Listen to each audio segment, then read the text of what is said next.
بسم اللہ الرحمن الرحیم۔ السلام علیکم ورحمۃ اللہ وبرکاتہ۔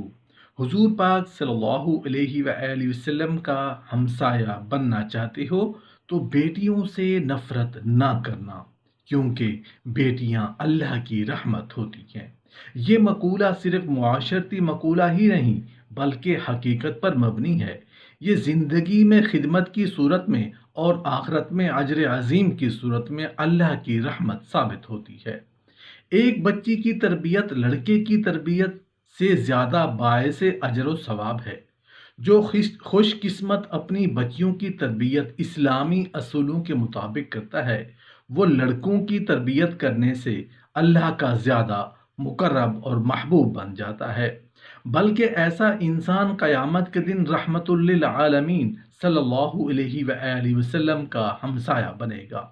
کس قدر بلند و عرفہ اعزاز ہوگا، یہ رسول رحمت کی زبان حقیقت ترجمان سے اس کی پیشین گوئی یوں ہوتی ہے کہ سیدنا انس رضی اللہ عنہ بیان کرتے ہیں کہ ایک مرتبہ رسول اللہ صلی اللہ علیہ وآلہ وسلم نے فرمایا، جو باپ اپنی 2 بچیوں کی تربیت کرتا ہے یہاں تک کہ وہ جوان ہو جائیں تو وہ قیامت کے دن اس طرح ہمارا ہمسایہ ہوگا جیسے میری یہ انگلیاں۔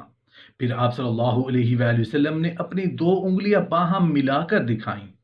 کتنی خوش قسمتی اور خوش نصیبی ہے اس شخص کی جو بچیوں کی پیدائش سے نفرت نہیں کرتا، ان کو برا نہیں جانتا، ان کو بوجھ تصور نہیں کرتا بلکہ ان سے پیار کرتا ہے، اللہ کی رحمت سمجھتا ہے اور بہترین تربیت کر کے ان کو جوان کرتا ہے۔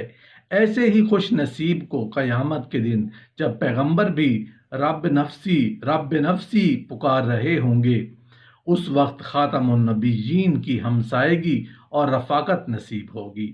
یا یوں کہہ لیں کہ وہ تربیت تو اپنی اولاد کی کر رہا ہے جبکہ اجر و ثواب اور درجہ اللہ کے ہاں اس طرح حاصل کر رہا ہے کہ رسول مکرم نبی رحمت صلی اللہ علیہ وآلہ وسلم کا ساتھ اور رفاقت جنت میں حاصل کر رہا ہے۔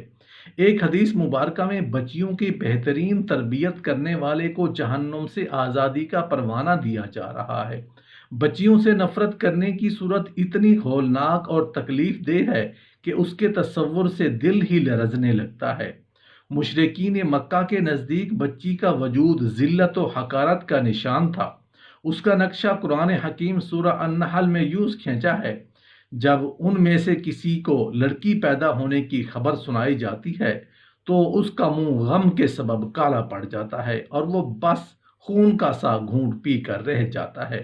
لوگوں سے چھپتا پھرتا ہے کہ اس بری خبر کے بعد لوگوں کو کیا منہ دکھائے، سوچتا ہے کہ ذلت کے ساتھ بیٹی کو لیے رہے یا اس کو مٹی میں دبا دے۔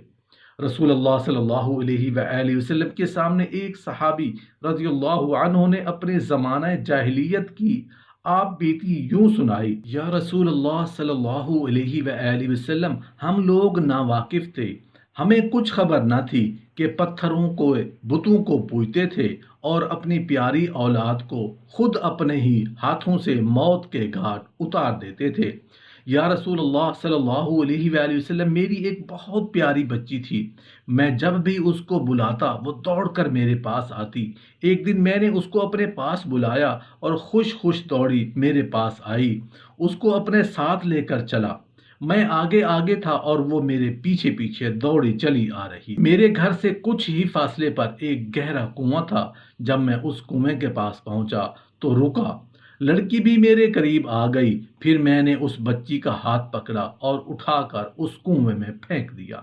معصوم بچی کنویں میں چیختی رہی اور بڑی درد بھری آہوں میں مجھے ابا ابا کہہ کر پکار۔ یا رسول اللہ صلی اللہ علیہ وآلہ وسلم، یہی اس کی زندگی کی آخری آواز تھی۔ اللہ کے رسول صلی اللہ علیہ وآلہ وسلم نے یہ درد بھری داستان سنی تو دل بھر آیا اور بے اختیار آنکھوں سے آنسو رواں ہو گئے۔ ایک صحابی رضی اللہ عنہ نے ان کو برا بھلا کہا کہ تم نے خواہ مخواہ یہ دردناک آپ بیتی سنا کر رسول اللہ صلی اللہ علیہ وآلہ وسلم کو دکھ۔ رسول اللہ صلی اللہ علیہ وآلہ وسلم نے سنا تو فرمایا، نہیں، ان سے کچھ نہ کہو، ان سے کچھ نہ کہو، ان پر جو مصیبت پڑی ہے یہ اس کا علاج پوچھنے آئے ہیں، اور پھر انہی کی طرف مخاطب ہو کر فرمایا، ہاں ایک بار پھر تم اپنی آپ بیتی سناؤ۔ صحابی نے دوبارہ اپنی دردناک آپ بیتی سنائی۔ رسول اللہ صلی اللہ علیہ وآلہ وسلم کا عجیب حال تھا، روتے روتے آپ کی داڑھی تر بتر ہو گئی، اور پھر ان سے کہا، تم اسلام لے آئے تو اس کی برکت سے زمانہ جاہلیت کے سارے گناہ معاف ہو گئے، جاؤ اور اب اچھے کام کرو۔ اولاد اللہ کا انعام ہے، لڑکی بھی اس کا انعام ہے اور لڑکا بھی۔ انعام پانے والے کا کام یہ ہے کہ وہ انعام کی قدر کرے اور اپنے محسن کا شکر بجا لائے۔ مومن کو ہرگز زیب نہیں دیتا کہ وہ مالک کے انعام کی ناقدری کرے اور ناشکری کی روش اختیار کرے۔ اللہ ہی بہتر جانتا ہے کہ کس کو نعمت سے نوازے، وہی اپنے علم اور اپنی قدرت کے تحت حکیمانہ فیصلے فرماتا رہتا ہے۔ اس کے فیصلوں پر راضی رہنا اور اس کو اپنے حق میں بہتر سمجھنا مومن کی شان ہے۔ وہ جو چاہتا ہے پیدا کرتا ہے، جسے چاہتا ہے لڑکیاں دیتا ہے، جسے چاہتا ہے لڑکے دیتا ہے، جسے چاہتا ہے لڑکے اور لڑکیاں ملا جلا کر دیتا ہے، اور جسے چاہتا ہے بانجھ بنا کر اولاد سے محروم کر دیتا ہے۔ بلا شبہ وہ ہر چیز سے واقف اور ہر بات پر قادر ہے۔ نبی کریم صلی اللہ علیہ وآلہ وسلم نے امت کو ہدایت فرمائی، لڑکیوں سے نفرت نہ کرو، میں خود لڑکیوں کا باپ ہوں۔ سیدنا ابن عباس رضی اللہ عنہ سے روایت ہے کہ رسول اللہ صلی اللہ علیہ وآلہ وسلم نے فرمایا، جس کے یہاں بچی ہوئی اور اس نے اسے دور جہالیت کی طرح زندہ دفن نہیں کیا اور نہ اس کو حقیر سمجھا اور نہ لڑکوں کو اس پر ترجیح دی، تو ایسے شخص کو اللہ جنت میں داخل فرمائے گا۔ نبی کریم صلی اللہ علیہ وآلہ وسلم اپنی صاحبزادی سیدہ فاطمہ رضی اللہ عنہا کے بارے میں فرماتے ہیں، فاطمہ رضی اللہ عنہا میرے جسم کا ایک ٹکڑا ہے، جو اس کو ناخوش کرے گا وہ مجھے ناخوش کرے گا۔ شادی کے بعد جب کبھی سیدہ فاطمہ رضی اللہ عنہا رسول اللہ صلی اللہ علیہ وآلہ وسلم سے ملنے آتی، آپ صلی اللہ علیہ وآلہ وسلم اپنی جگہ سے کھڑے ہو کر ان کا استقبال فرماتے، ان کی پیشانی چومتے اور اپنے جگہ پر بی بی فاطمہ رضی اللہ عنہا کو بٹھاتے۔ نبی کریم صلی اللہ علیہ وآلہ وسلم نے فرمایا، جس شخص نے دو بیٹیوں کی پرورش کی یہاں تک کہ وہ دونوں بالغ اور جوان ہو گئیں اور اپنے گھر کی ہو گئیں، تو روز قیامت وہ اس حال میں آئے گا کہ وہ اور میں ان دو انگلیوں کی طرح ہوں گے، اور آپ صلی اللہ علیہ وآلہ وسلم نے اپنی انگلیوں کو ملا کر دکھایا۔ نبی کریم صلی اللہ علیہ وآلہ وسلم نے فرمایا، میں تمہیں بہترین صدقہ کیوں نہ بتاؤں؟ وہ تمہاری بیٹی ہے جو تمہارے پاس لوٹا دی گئی ہے اور تمہارے سوا اس کو کما کر کھلانے والا نہیں، یعنی شادی ہو جانے کے بعد پھر ماں باپ کے حوالے کر دی گئی۔ اولاد کا ایک حق یہ بھی ہے کہ آپ ان سے پیار و محبت کریں۔ اولاد سے پیار محبت کا ایک فطری جذبہ ہے جو اللہ تعالیٰ نے ہر ماں اور ہر باپ کے دل میں پیدا فرمایا ہے۔ سیدنا انس رضی اللہ عنہ بیان کرتے ہیں کہ ہم لوگ رسول اللہ صلی اللہ علیہ وآلہ وسلم کے ساتھ ابو سیف لوہار کے یہاں پہنچے۔ ابو سیف نبی کریم صلی اللہ علیہ وآلہ وسلم کے بیٹے ابراہیم کی رضائی ماں کے شوہر تھے۔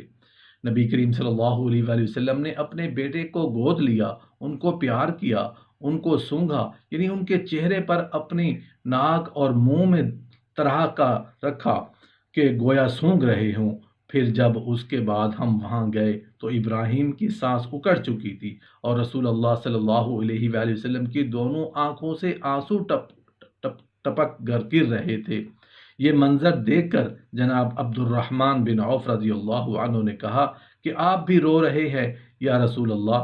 آپ نے فرمایا، اے ابن عوف، یہ آنسو رحمت کی نشانی ہے، اور آپ کے آنسو پھر رواں ہو گئے۔ آپ نے فرمایا، آنکھیں آنسو بہاتی ہیں اور دل دکھتا ہے، اے ابراہیم، ہم تیری جدائی سے بڑے غم زدہ ہیں۔